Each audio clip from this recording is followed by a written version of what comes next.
On today's show, the LA Clippers ended 2024 in horrific fashion. Why was the game over midway through the third quarter? Going to be talking about it all and the outlook of 2025 from the Clipper perspective on today's Locked On Clippers.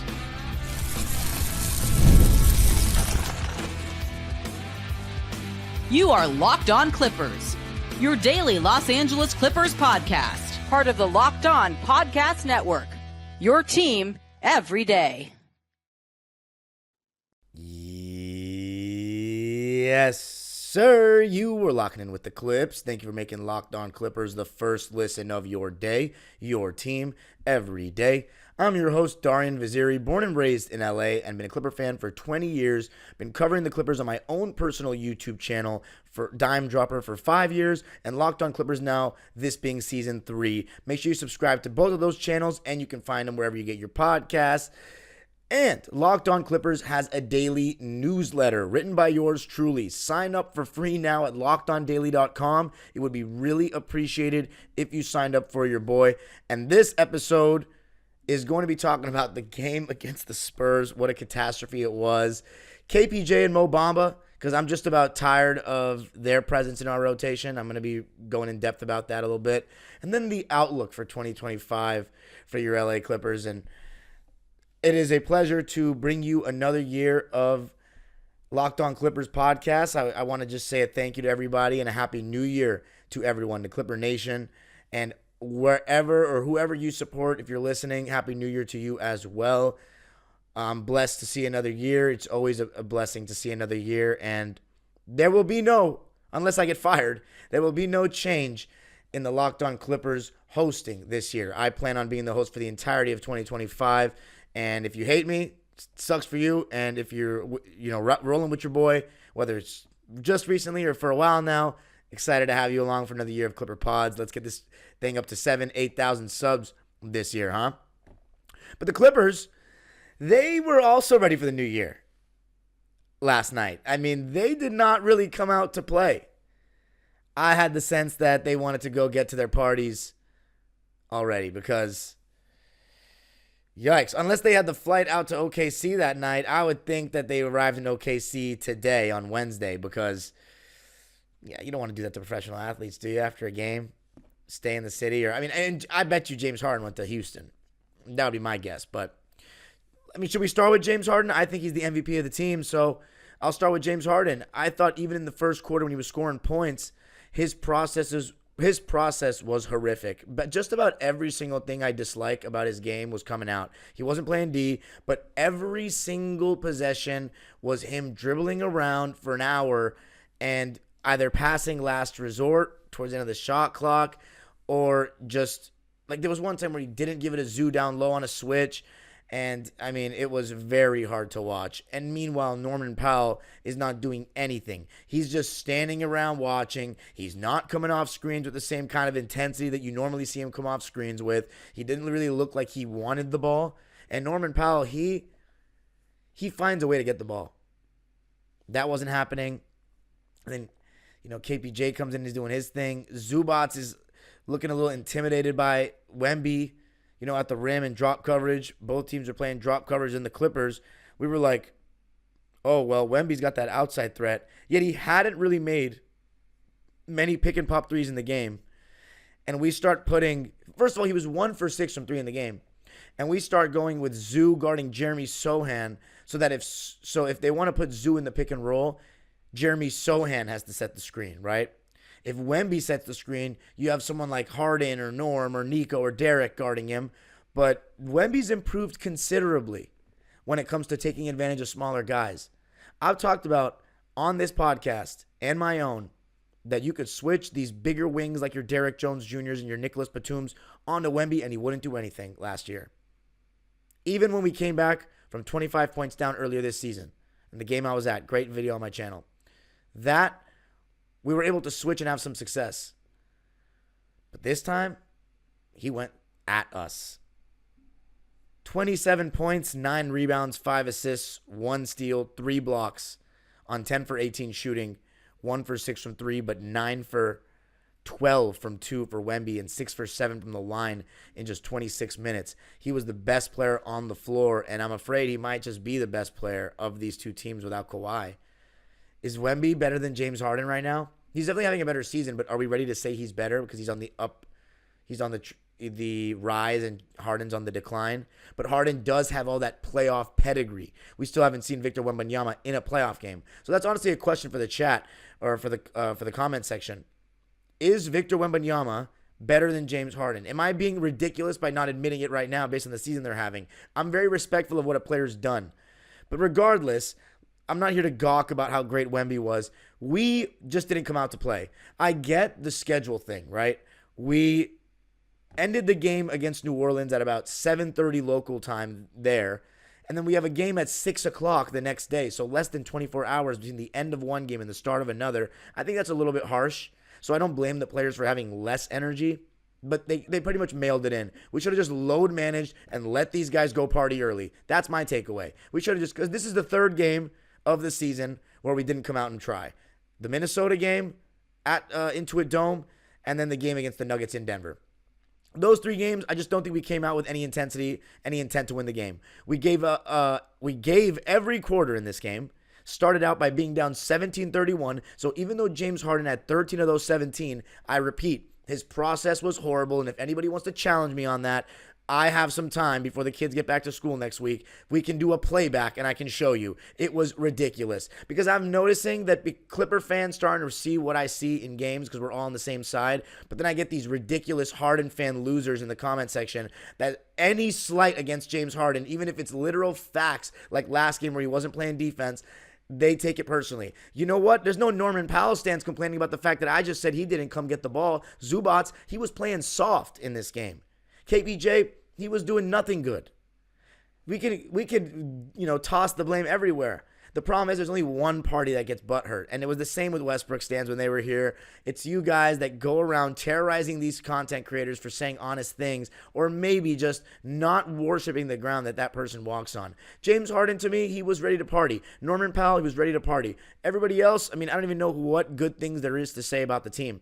And let me just say this. Everyone's going to mistake my passionate tone and frustration for an egg laid for me thinking that there's anything wrong with this team. We're fine. We're 19-14. We're better than the Spurs, even without Kawhi. I'll stand 10 toes down and say that. We're better than the Spurs even without Kawhi. Kawhi's on the way back. We don't even have Terrence Mann, who helps us, who always helps us for the most part. Obviously this season he's had some rough ones, but I still think Terrence Mann's a net positive for this team. We've competed hard in 30 out of 33 games this season. That's okay with me. You know what I mean? I'm not mad. It's okay. We just got to forget about it and move on. But my moral of the story, if the players are ready to party, they should have just load managed. And the point I was trying to make about these people in the comment section, and I'm obviously giving them way too much attention right now, but whatever. New year, why not start it out? Because I'm going to try to address these people less this year. That's one of my New Year's resolutions. Because I know it's annoying for all of you that don't care about those people and are just true fans of this team. But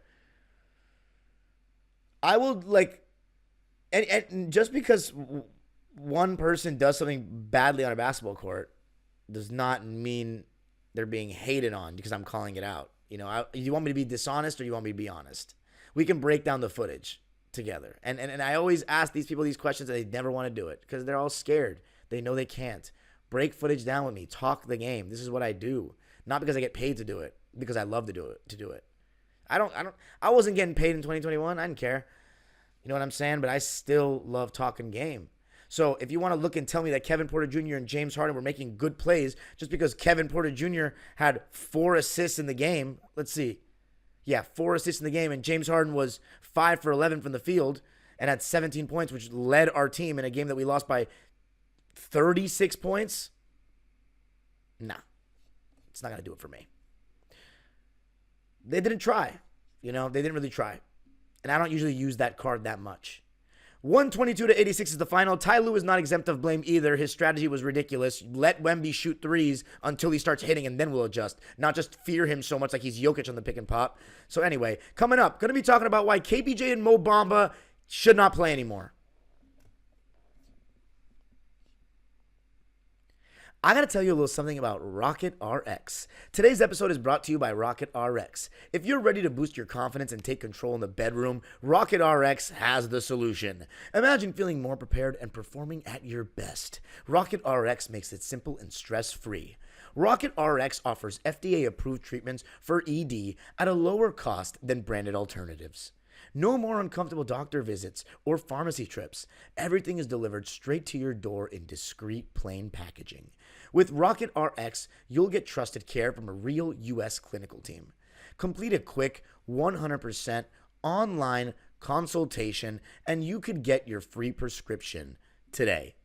Visit rocketrx.com to get started now. It only takes 2 minutes. Right now, our listeners can get 40% off your first order when you use code LOCKEDONNBA. That's rocketrx.com, code LOCKEDONNBA for 40% off your first order. Terms and conditions apply. Rocket RX, better sex made simple. All right, Clippers closing the year of 2024 with a 122-86 loss to the San Antonio Spurs, a very improved San Antonio Spurs team, I might add. That is 1-1 against us this season, with both teams winning the home games. In this game, we just shot poorly and they shot well. They shot 49% from the field. We shot 34.5% from the field. So we just could not hit. They shot poorly from three, funny enough, 22.5%. And we shot 27%. So both teams were putrid from three. And they only shot one more free throw than us. So it really was the field goal percentage disparity. And they also got 15 offensive rebounds to our 10 and out-rebounded us 58-41. But when you miss more shots by that much, there's going to be a lot more rebounds for the defensive team to get usually. So that was that. In terms of the turnover battle, we had 14, they had 9. James Harden had 5 turnovers. So he had 17 points on 5 for 11 shooting and 2 for 6 from 3, 5 for 6 from the foul line. But he had 5 turnovers. Norman Powell had 15 points, 5 rebounds, 2 assists, 2 steals, 1 turnover, and shot 4 for 12 from the field, 3 for 10 from 3, and then he did make all 4 of his free throws, but 33% from the field and 30 from 3. Not usually going to cut it against good teams. And then Zubac with 5 points, 7 rebounds, 2 assists, not 1 block, and 2 for 7 from the field and 1 for 2 from the foul line. That is not good enough. And let me also say this about Zoo. He's shooting 52% from the free throw line this season. For all the praise I've had for Zoo, 52% from the free throw line is not good enough. That's 20% lower than last season, when he shot 72%. And that's one of the things I always gave Zubac credit for being better than DeAndre Jordan by a significant amount, is his free throw shooting. And granted, even at 52%, he's better than DJ was, but for how great his touch is around the basket, he needs to go back to at least 65%, and maybe he'll be averaging 17 points a game. But 52% for your top 3 player, unless we're talking Diesel or Wilt or Bill Russell, that's not good. We need him to shoot better from the line, especially with how much he gets fouled. He needs to. He probably is in the lab, but I just hope he can get his free throw percentage back to what we've been used to seeing in his career. I mean, 72% last year, the year before 70, the year before 73, 2021, 79, 2020, 75, 2019, 73. I mean, this is by far a career low for him. And his best season when he's doing everything else better. Come on, son. And it's not like it's a crazy different sample size. He's not even averaging a career high in free throw attempts. That would be 2023 with 3.1. Even in 2022, he averaged 0.1 more free throws than now, which, by the way, this just shows what kind of dog-ish whistle he gets, which is ridiculous because he's getting the ball in the low post more now than ever before. So, whatever. Poor performance by our big three. For how great they've been playing lately, this was a poor performance by all of them. Now, we're never going to win a game like that, but let's talk about KPJ and Mo Bamba. I'm pretty over them being in our rotation. Let's start with Kevin Porter Jr., who came in, was dribbling around, taking bad shots. He had a nice 360 pass, but he just doesn't do what he's supposed to do well enough for what we're trying to do, which is trying to, when Kawhi comes back, have a chance to make real noise in the playoffs. He has been our secondary ball handler all season long, And we've gotten to this point, 19-14, with him. And has he been a part of some of the wins? Absolutely. Would we be worse if we hadn't had him at all? I think so. But we also do have Bones Hyland, who has a lot of the same flaws that KPJ has. They both over-dribble massively. They're not the best playmaking in pick and rolls. They take a steady diet of difficult shots, which leads to inefficiency. And defensively, they're average at best. And they've had issues in terms of getting along with the coaching staffs of the teams that they've played for. But Bones Hyland is quicker. He hits threes. KPJ is bigger, probably better defensively, and has proven more at the NBA level, averaging 20 points per game for that Houston Rockets team in 2023. But they both of them make you skeptical as a fan or as a GM, in my opinion, of being able to play real minutes at the highest level of basketball. That's why when the Nuggets won the championship, they traded him midway through the season because they thought he can't play high-level basketball. He takes tough shots. He doesn't create enough offensive advantages, doesn't do enough without the ball, and he doesn't play good defense. If anything, he's a liability on that end, so he's not going to get into a championship rotation. And then Kevin Porter Jr. was part of a dysfunctional team in Houston. So this is his first chance playing for a team that, has those expectations. And I know I just said a couple games ago and a couple episodes ago that I'm done being harsh on KPJ. But nah, man, we're 33 games in. It's just more games I walk away saying this guy is not going to be something we need in the playoffs. But you know what? If Kawhi and Terrence are back, that solves the problem. We don't play KPJ or Bones. But yes, I am advocating for Bones now. I think he should play the next game. So against OKC, I think Bones should play and not Kevin Porter Jr. Let's try it.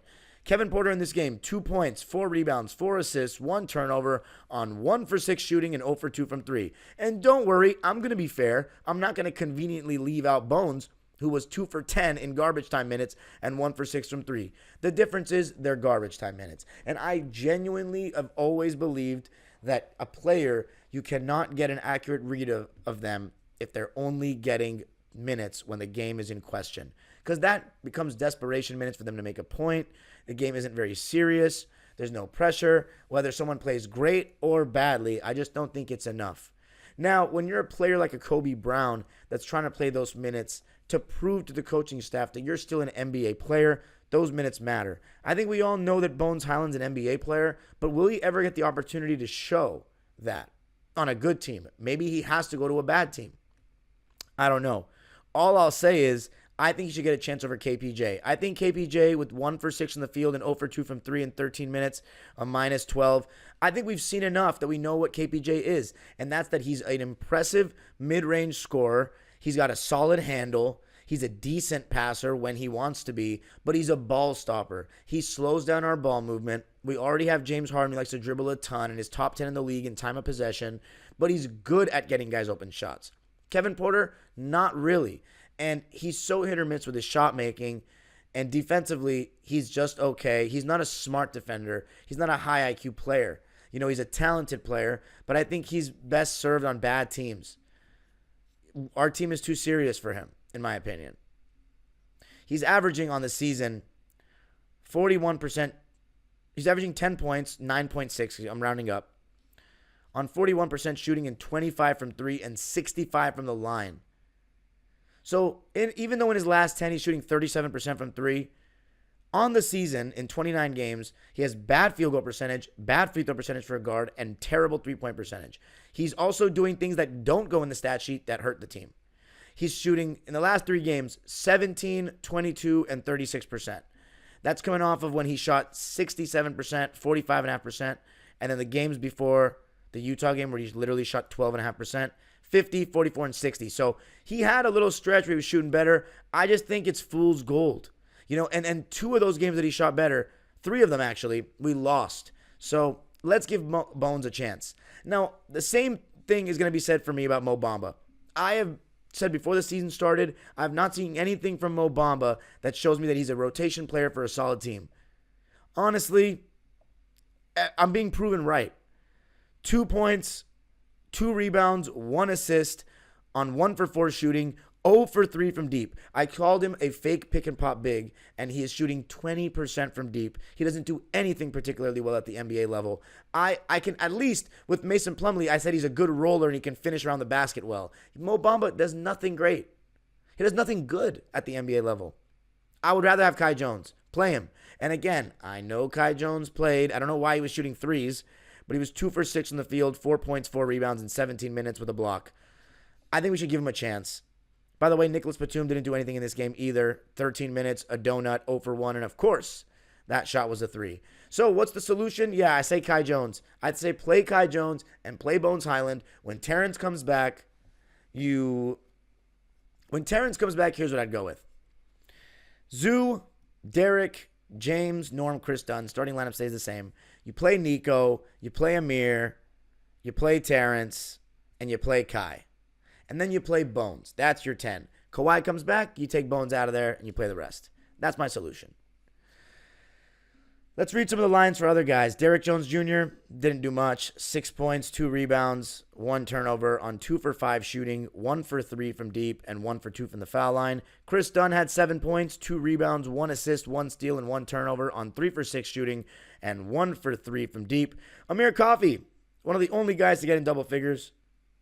1 steal, 2 rebounds, 14 points on 6 for 12 shooting and 2 for 4 from 3 in 28 minutes. So 50-50 shooting splits. For Amir, you'll take that, but not a good performance in any way.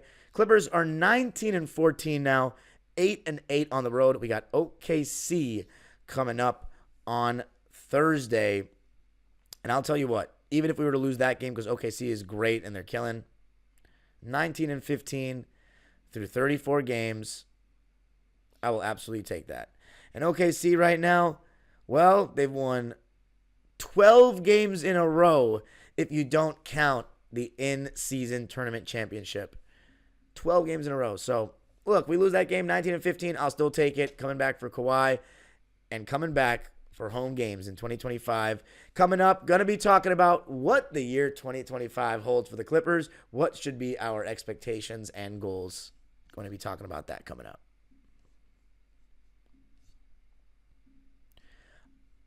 I got to tell you a little something about Rocket Money. Did Rocket Money help you find any subscriptions you forgot about or that you were paying for twice? That definitely happened to me. I had a few subscriptions that I didn't even realize I was still paying for, and Rocket Money made it so easy to track them all down. It's like having a personal assistant for your finances. Rocket Money is a personal finance app that helps you find and cancel your unwanted subscriptions, monitors your spending, and helps lower your bills so you can grow your savings. It brings everything together in one place, whether it's subscriptions, your spending habits, or even the goals you want to hit this year. Rocket Money has over 5 million users and has saved a total of $500 million in canceled subscriptions, saving members up to $740 a year when using all of the app's premium features. For me, one of the best features is the subscription tracker. Cancel your unwanted subscriptions and reach your financial goals faster with Rocket Money. Go to rocketmoney.com/lockedon today. That's rocketmoney.com/lockedon. rocketmoney.com/lockedon. All right, Clippers losing 122-86 to the Spurs. But now we begin a new year of Clipper basketball, the first full season at the Intuit Dome. So if there's anything just right off the bat that should get some historical recognition, 2025 is the first year that we are going to have the Intuit Dome in full. 2024, we split between Staples Center and Intuit. Will this be the year that we win our first championship? If I had to put my money on it, I wouldn't say yes. Will this be a good season of Clipper basketball where we walk away from it happy as opposed to disappointed, which we have been the last 3 years? Because 2021, I think we all could say we were proud of that team. 2022, I think we were proud of that team, but losing the 2 playing games, that kind of had the season end with a sour taste, at least in my mouth. And then 2023, of course, disappointing, and 2024 the same. Maybe this will be the first year in a while where I can end the season and say I was really proud of this team. And I don't know if it's something to build off of, but, you know, because we have an older team. So, like, if we don't win this year, is our chance going to get better next year with Kawhi and James Harden getting a year older? I don't know.